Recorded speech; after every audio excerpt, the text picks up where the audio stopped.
Hey guys, welcome back to the Spruce and Linen channel. I'm Janelle, and if you're new here, welcome here. Definitely make sure that you check out some of our beginner tutorials if you've never woven before. I will put a link here to our 3-part mini woven wall hanging series, and we also sell a kit that goes along with that tutorial. If you're brand new to weaving, I highly recommend starting there. But today we are actually going to be talking about color gradation. So how to fade from one color to the next without it being just completely abrupt stripes, basically. So I'm going to show you a couple different ways. We're going to move on one hand from a dark color to a light color, and then we're going to move from a light color to a slightly lighter color, just to show you the difference between kind of fading from those colors and how one looks a little bit more exaggerated than the other.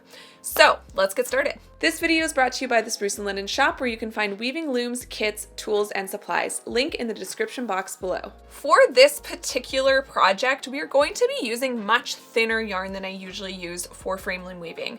This is just because the thinner the yarn, the more strands you can use, and therefore you can make these transitions really subtle. If you use really thick yarn, you're not going to be able to weave as many at once, which is going to make the transitions a little bit more abrupt and noticeable. Now, if you were working on a really large scale piece, you can definitely still do this with a thicker yarn. But for the purpose of this video, I'm using what would be a light to medium weight yarn. So if you, maybe we'll put up a picture here of a chart of all the different weights of yarn, and we're going to be sticking in that light to medium. Now, like I said, if you want to make your transitions much more subtle, you can use even thinner yarn. But let's get started with what I have here. So I'm going to be going from left to right here. We have this dark kind of greeny blue color, and then we're fading into a pink, and then we're fading into an off-white. So what we're going to do, I have all my pieces pre-cut just so this is really seamless to show you. But this first grouping is 4 pieces of my darkest color.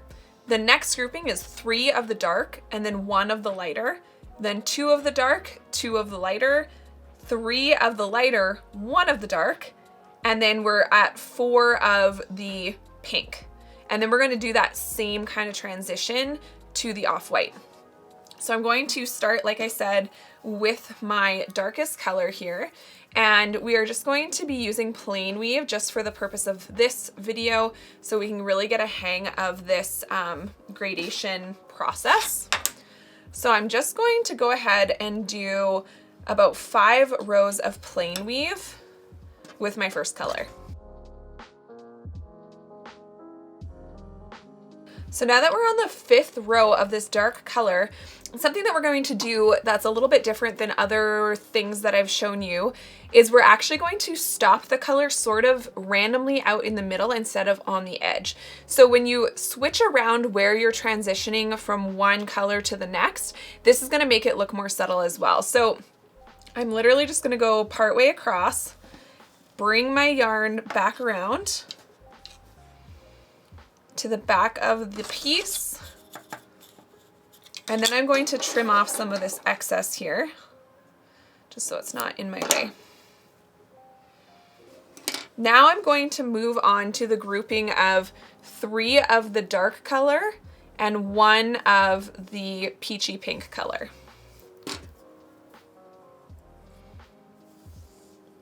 So now you can see here I went over this warp string here, so I'm going to go over the next one. So as if we're keeping on with the over under, we have over, under, and then with this new color, I'm coming over again.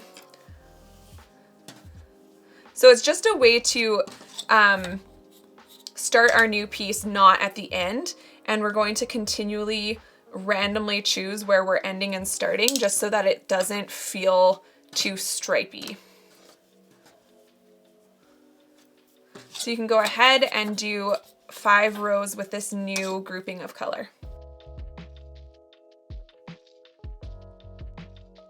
So now that we're on the last row of this grouping, I'm once again just going to kind of pick a place to go back under that's not on the very edge. And again, this doesn't have to be exact or particular. I'm just trying to do it differently each time that we switch. Okay, so once again, I'm going to just kind of trim off the excess here and set that aside.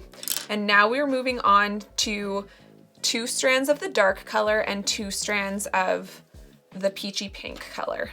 So again, we left off going over this warp string.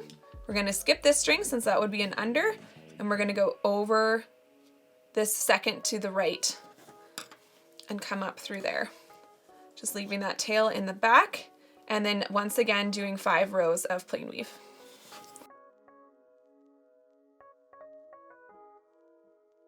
So for this row, I'm going to just kind of end off right in the middle since we kind of did one near the left, one near the right. Now I'm going to end off right kind of in the center. Just making sure all my yarn pieces are sitting nice on my edge.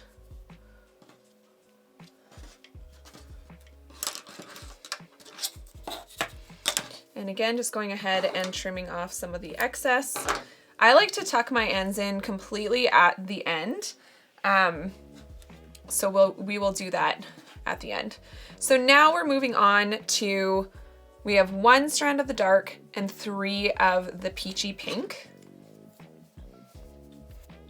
So you can really start to see how this transition works. We are just kind of, you know, adding 1 string and taking 1 string away from the previous color to create this more subtle movement from one color to the next. So again, we're starting kind of in the middle, leaving a tail, and 5 more rows of plain weave. So I'm actually going to take this color a little bit further just because this is a bit of an abrupt change. So I'm just gonna go, I think I did 5 rows here, and I'm just gonna kind of end right here. This isn't, I mean, as you can see, this isn't like an exact science, but if you use approximately the same amount of rows for each color change, it's going to give it a more even gradation. So now we're moving on to 4 of the pink yarn. So we've moved completely from the dark kind of teal color to the pink. And I really like how this looks. Like, it's not perfectly even because the yarns kind of sit differently as you go. And I think that looks really good because it's gonna make it look a little bit more organic of a transition than to just, again, have it too perfect and exact. So now we're going in with this pink. And now what you're going to see when we move from the pink to the off-white, the transition between colors is going to look much more subtle because the colors aren't as contrasting. So that's one way, if you're really wanting a very subtle gradation, you need to make sure that your colors aren't overly contrasted. So let's say you were wanting to do a true gradation of color from like a dark blue to a light blue. The more blues that you have in between the dark and the light, the more subtle that gradation is going to be. So now I'm gonna, once again, end kind of somewhere that isn't the very edge. Beat that down, cut off the excess. So I'm going to continue on, again, using that same process to go from now the pink to the off-white, and then we will look at it when it's all finished.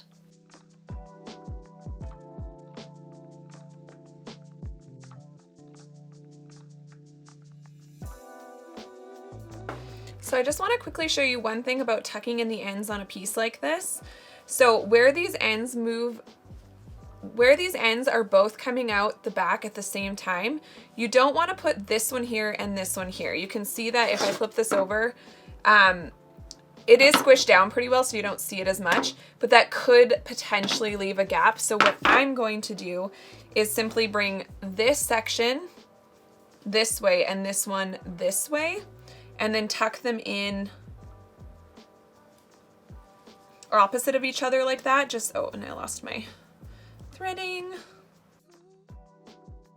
So basically all that's going to do is just make sure that if you were weaving a little bit looser than I am, you're not going to kind of leave a gap where these two strings are meeting up.